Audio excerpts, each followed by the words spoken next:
Well, what we have here is one of the three, and I think the best of the three, of the Ventnor City Casablanca inteli-touch fans that I was finally able to pick up. So this one is from December 19th, 1984, and technically not first year inteli-touch because they came out at the very end of 1983, but it still has RMM1 in it, which is fully functioning, and I think that is really cool. It has this K4L loop arm light kit and cane blades. So because this was by the shore, the light kit is actually turning green a little bit in some spots. So is the down rod too. Not like green, but it's a little corroding. But everything else on it looks totally fine.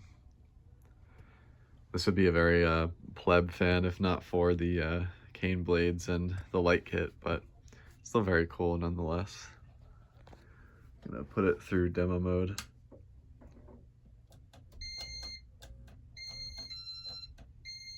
And because it's RMM1, the beeps are very high pitched. They were low pitched at first, but after it was running, it just gets much higher pitched. It's just I don't know if I've heard that phenomenon before, but I guess that's what happens. But I've had other RMM1 fans that get lower pitched as it runs.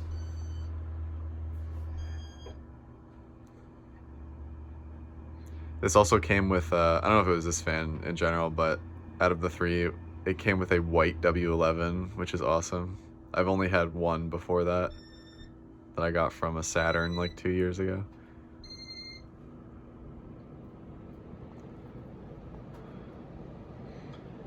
Wobbles a little bit, but apparently it was worse when Matt first tested it.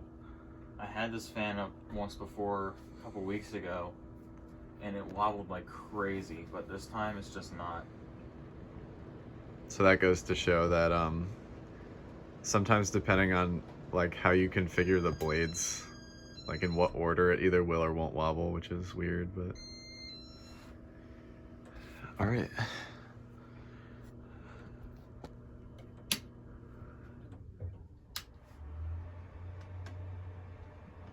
Dim the lights just a little bit.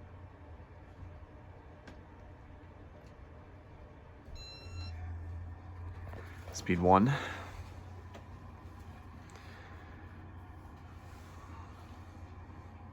So the other fans I'll probably video on my own, but it was another Panama exactly like this, except there was no light, and then a Zephyr with stencil blades, also in white and polished brass, and with a K4S.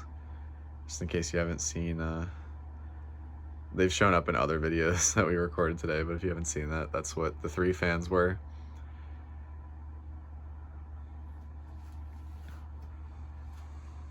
This feels like a bit of a fast speed one, but I don't know if that's just my imagination. And one more funny thing, when I actually went to pick these fans up, it's a miracle the glass didn't break, because the seller had this fan and all the parts sitting on a piece of cardboard in the front lawn, and a huge wind gust came by and just completely flipped the cardboard over when it was like just the glass left on it. I actually didn't know that. And one of these shades ended up hitting the concrete, but miraculously nothing happened. Yeah, that was a little crazy. So yeah, these shades are original. These are a bit of, I don't know if I actually have these yet, because it's like half diamond crystal, half floral. I really do like that. That is really nice.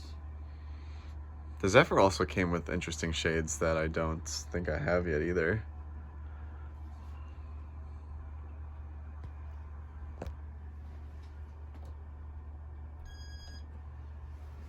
Three. So I'm probably going to keep this one exactly as you see it, because the combination looks great in my opinion. But the other two, I'll probably put the cane and stencil blades on other fans and maybe sell those. Because normally white and brass really isn't my thing.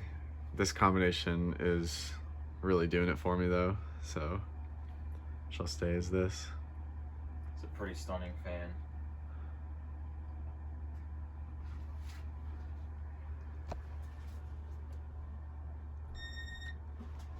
Four.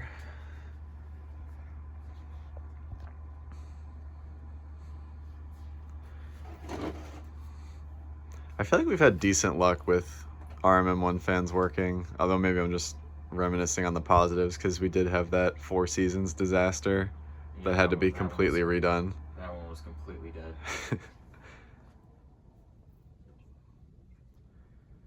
But I mean, the Cambridge I got both Cambridges I got worked just fine. Well, my Cambridge was actually converted to a newer inteli-touch when it was originally RMM1. Oh, And the new board they put in it also failed. really? That fan is like cursed. So now for the third time I gotta replace that board. What about your Victorian? Did that one work? Which Victorian would that be? Your RMM1 Victorian? It does, but the LDM appears to be failing. Mm. But for now, it actually does work.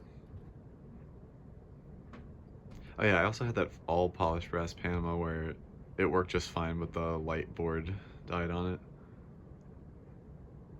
And then Those light boards are like impossible to find to like replace, by the way. the other Panama 5 that came with this one actually does not have an LDM in the switch housing, which is really weird. Yeah, that must have been like an optional thing at first, or maybe they didn't include it with fans that didn't have a light kit. I don't really know, but I've seen that more than once too, where the switch housing, there's just nothing in it. Like there's the connector piece if you wanted to add one of those boards, but it's just empty. And speed 6.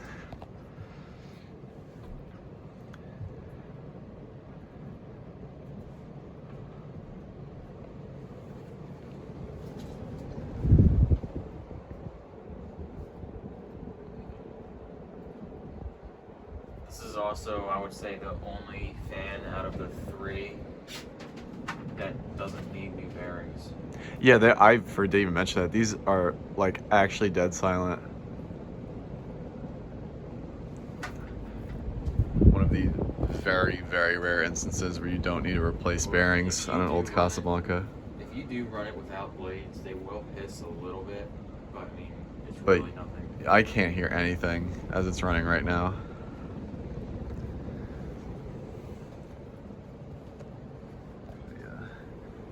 When did you put these like instruction manuals up here?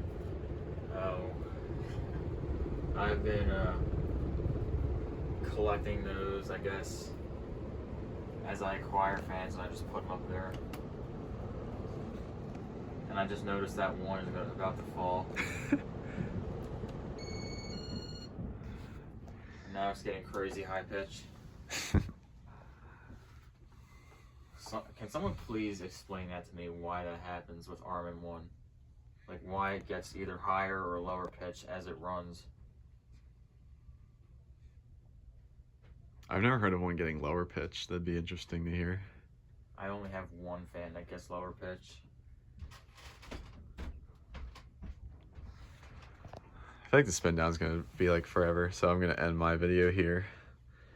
Casablanca. Yeah.